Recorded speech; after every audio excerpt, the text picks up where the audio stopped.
இப்போ ஒரு பையனா பொறக்குறோம் அப்படின்னா, அந்த பையன் சாகுறதுக்கு முன்னாடி ஒரு வாட்டியாச்சும் அவனோட உடம்பு அவனுக்கு புடிச்ச மாரி இருக்கணும்னு சொல்லி லைஃப்ல ஒரு வாட்டியாச்சும் ஆசைப்பட்டுருப்பான். அந்த ஆசை எப்ப வேணாலும் வந்திருந்திருக்கலாம். அவன் பொறக்கும்போது வந்திருந்திருக்கலாம், இல்ல அவன் வளரும்போது வந்திருக்கலாம், அவன் ஸ்கூல் படிக்கும்போது வந்திருக்கலாம். அது போகணுன்னு தான் ஜிம்முக்குள்ள நுழைஞ்சேன். இன்னைக்கும் என் ஜூனியர்ஸ் கிட்ட அதான் சொல்றேன். உங்க உடம்ப ரெடி பண்ணுங்க. வந்திருக்கலாம், அவன் காலேஜ் படிக்கும்போது வந்திருந்திருக்கலாம், அவன் வேலைக்கு போன பிறகு வந்திருந்திருக்கலாம், அவன் கல்யாணம் ஆன பிறகு வந்திருக்கலாம், எப்போ வேணாலும் அந்த ஆசை வந்திருந்திருக்கலாம். இப்போ இப்போ ஒரு பையனுக்கு இப்போ அந்த ஆசை வந்திருக்கு. பட் ஆனால் இவன் வந்து இப்போ ஸ்டடியிங் ஃபேஸில் இருக்கான், ஒரு ஸ்டூடெண்ட்டாக இருக்கான். இப்போ அவன் ஸ்டூடெண்ட்டாக இருக்கும்போது இப்போ அவனோட ஆசைக்கு என்னென்ன தடங்கள் வருது, அந்த தடங்களை எப்படிலாம் ஓவர் கம் பண்ணலாம் அப்படின்றது தான் இந்த வீடியோவோட ஒரு topic. So welcome to a student who love fitness. நம்ம மொத்தம் 6 விதமாக கிளாஸிஃபை பண்ணியிருக்கோம். ஃபஸ்ட்டு பார்த்தீங்கன்னா மணி, செகண்ட் பார்த்தீங்கன்னா டைம், மூணாவது பார்த்தீங்கன்னா ரெஸ்பான்சிபிலிட்டிஸ், நாலாவது பார்த்தீங்கன்னா கான்ஃபிடென்ஸ், அஞ்சாவது நாலேஜ், ஆறாவது கன்சிஸ்டன்சி.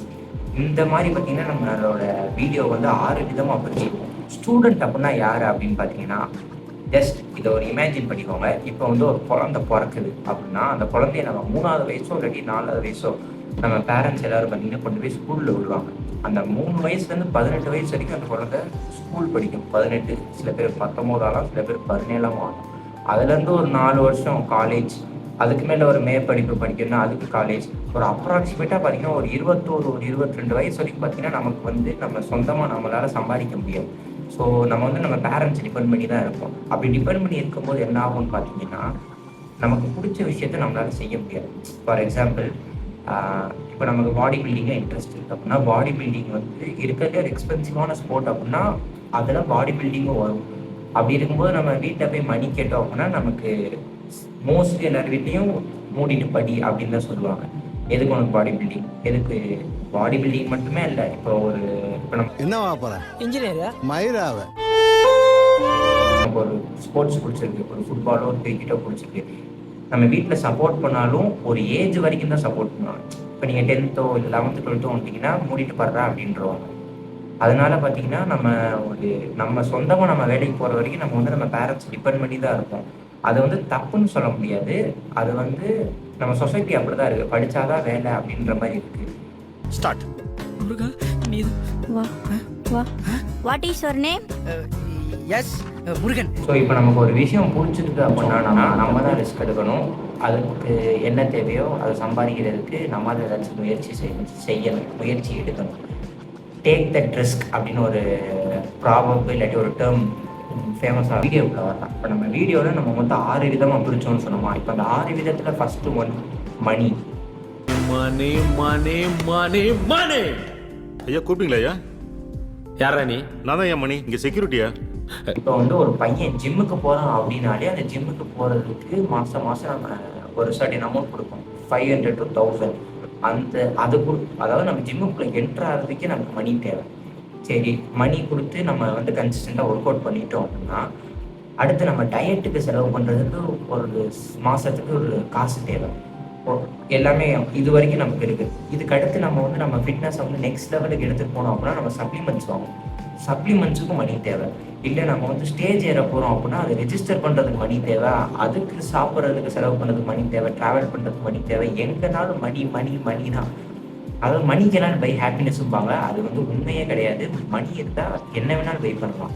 இந்த மணின்ற ப்ராப்ளத்தை நம்ம ஸ்டூடெண்ட்டாக இருக்கும்போது எப்படி சால்வ் பண்ணுறது அப்படின்னு கேட்டிங்கன்னா, எனக்கும் தெரியாது. தெரிஞ்சா யாராச்சும் சொல்லுங்க.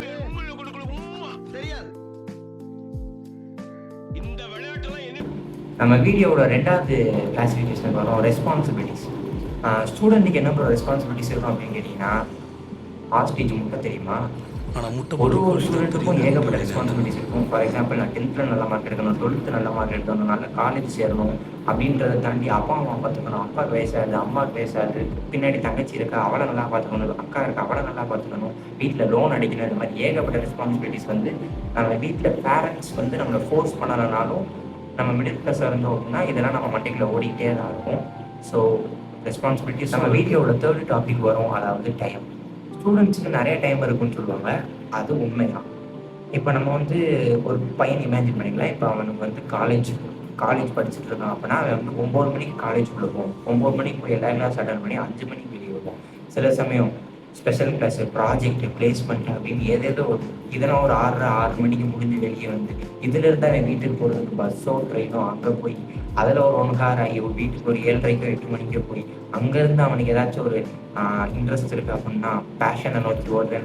இப்போ அவன் ஜிம்முக்கு போய் அங்கே ஒர்க் பண்ணி அங்கேருந்து வந்து இப்போ அவன்கிட்ட போதுமான அளவு காசு இருந்துச்சு அப்படின்னா அவன் டயட்டுக்கு அவனே சமைச்சு பண்ணி இதெல்லாம் ஒரு பக்கம் முடிச்சுட்டு அடுத்த நாள் பார்த்தீங்கன்னா காலேஜில் டெஸ்ட் இருக்கும், எக்ஸாம் இருக்கும், பிளேஸ்மெண்ட்டுக்கு அங்கே ட்ரைனிங் இருக்கும், வைவா இருக்கும், லேப் இருக்கும், ஏதேதோ இருக்கும். இவ்வளோ வேலை வச்சுட்டு எங்கே இருந்தாவன் அவன் பேஷனை நோக்கி போகிறது, இதில் எங்கே இருந்தாவன் ஸ்கில்லை நோக்கி போகிறது சொல்லும் போது எவ்வளோ வருது. அவர் எப்படி காலேஜ் ஸ்டூடெண்ட்ஸுக்கு வந்து நிறைய டைம் இருக்குன்னு சொல்கிறாங்கன்னு எனக்கு சுத்தமாக ஐடியா இல்லை. பட் இதெல்லாம் கடந்து வந்து இதுலேயும் நம்ம வந்து நம்மளோட நேரத்தை வந்து நமக்கு பிடிச்ச விஷயத்துக்காக ஒதுக்கி நம்ம பண்ணாதான் நம்ம நினச்ச மாதிரி நம்மளால் இருக்க முடியும். ஸோ இப்போ வீடியோவோட அடுத்த கிளாசிஃபிகேஷன் கன்சிஸ்டன்சி. இப்போ முன்னாடி சொன்ன டைம்னாலே பார்த்தீங்கன்னா மோஸ்ட் ஆஃப் த ஸ்டூடெண்ட்ஸால் கன்சிஸ்டண்ட்டாக இருக்க முடியாது. போன இதுலேயே சொன்ன மாதிரி அவனுக்கு எவ்வளோ வேலை இருக்குது, இதில் எங்கேருந்து அவனுக்கு பிடிச்ச பேஷனை நோக்கி ஓட முடியும். அதுவும் இதிலே வீட்டிலலாம் ப்ரெஷர் இருந்துச்சுன்னா நீ என்ன அங்கே பண்ணுற இங்கே பண்ணுற ஒழுங்காக படிக்க வேண்டிய பாரு அப்படின்னா அவனால் சுத்தமாக அவனே நினச்சாலும் அவனால் கன்சிஸ்டண்ட்டாக இருக்கவே முடியாது. 100ல் ஒரு 95% பேர் பார்த்தீங்கன்னா கன்சிஸ்டண்ட்டாக இருக்க மாட்டாங்க. பட் அந்த டாப் 5% நம்ம இருக்கணும். இருந்தால் தான் நமக்கு பிடிச்ச மாதிரி நம்ம லைஃப் அமையும். So be consistent. எல்லாருமே சுனா பணம் ஆயிர முடியுமாடா? இல்ல பிராந்தியை பத்தி தெரியுமா உனக்கு? அடுத்து பார்த்தீங்கன்னா நம்ம வீடியோவோட 5th கிளாசிஃபிகேஷன் கான்ஃபிடென்ஸ். ஸ்டூடெண்ட்ஸுக்கு நிறைய இன்ஃபீரியாரிட்டி காம்ப்ளெக்ஸ் இருக்கும். நான் பார்க்க அழகாக இல்லை, நான் பார்க்க வெள்ளையாக இல்லை, எனக்கு தாடி இல்லை, நான் ஒல்லியாக இருக்கேன், நான் குண்டாக இருக்கேன், அவன் அழகாக இருக்கான், நம்ம பல்லு ஒரு மாதிரி இருக்கு, நமக்கு ஏகப்பட்ட இன்ஃபீரியாரிட்டி காம்ப்ளெக்ஸ் இருக்கும். ஒரு ஸ்டூடெண்ட்டாக எல்லா ஸ்டூடெண்ட்டுக்குமே அது இருக்கும். பட் நம்ம அதை நம்ம நினச்சா மட்டும்தான் நம்மளால் அதை வந்து ஓவர் கம் பண்ணி வர முடியும். நம்மளே நம்மளை ரசிக்குது அப்படின்னா வேற யார் நம்மளை ரசிக்க போகிறோம். வேற யாருக்காகவும் நம்ம ரசிக்கிறபடி மாறணும்னா நமக்கு நம்மளை பிடிச்சா போதும் அவங்க கோலை நோக்கி நீங்கள் ஓடிட்டு இருக்கோம். நம்ம கோலை நோக்கி ஓடுறதுக்கு இந்த கான்ஃபிடென்ஸுன்றது ஒரு பெரிய பேரியராக இருக்கும். அதை உடச்சி உங்கள் கான்ஃபிடென்ஸை பூஸ்ட் பண்ணி அவங்க கோலை நோக்கி ஓடிட்டே இருக்கும். ஸோ நம்ம வீடியோவோட கன்க்ளூஷன் பார்ட்டு வந்துட்டோம். என்னன்னு பார்த்தீங்கன்னா இந்த வீடியோவோட மோட்டிவே இப்போ நான் சொன்ன ப்ராப்ளத்தெலாம் நம்ம ஓவர் கம் பண்ணணுன்றது தான். இந்த இதை ஓவர் கம் பண்ணாமல் நம்ம லைஃப்பை வாழ்ந்துட்டு போனால் நம்ம நினச்ச மாதிரி நம்மளால் வாழ முடியாது. ஒரு ஆவரேஜான பர்சன் லைஃப்பை தான் வாழ முடியும். நம்ம நினச்ச மாதிரி நம்ம பிடிச்ச விஷயத்தை செய்யணும், பிடிச்ச விஷயத்தில் கொஞ்சம் சக்சீட் ஆகணும் அப்படின்னு நினச்சிங்கன்னா இந்த ப்ராப்ளத்தெலாம் ஓவர் கம் பண்ணால் தான் முடியும். நம்ம வாழ்க்கையை நம்ம தான் மாற்ற முடியும், வேறு யார் நினச்சாலும் மாற்ற முடியாது. வாழ பொறுத்து ஒரு வாழ்க்கை. இந்த ப்ராப்ளத்தெலாம் ஓவர் கம் பண்ணி நமக்கு பிடிச்ச மாதிரி ஜாலியாக வாழ்ந்துட்டு போகலாமே. நான் ஃபேஸ் பண்ண ப்ராப்ளம்ஸ்லாம் பார்த்தீங்கன்னா நான் வந்து ஷேர் பண்ணியிருக்கேன். இதில் உங்களுக்கு ஏதாச்சும் மாற்றத்தை இருந்துச்சுன்னா கமெண்ட் பாக்ஸில் போடுங்க. இந்த வீடியோ உங்களுக்கு பிடிச்சிருந்துச்சி, இந்த வீடியோ உங்களுக்கு ரிலேட் ஆச்சு அப்படின்னா லைக் பண்ணுங்கள். பிடிச்சதை நம்ம சேனலை சப்ஸ்கிரைப் பண்ணி சப்போர்ட் பண்ணுங்கள்.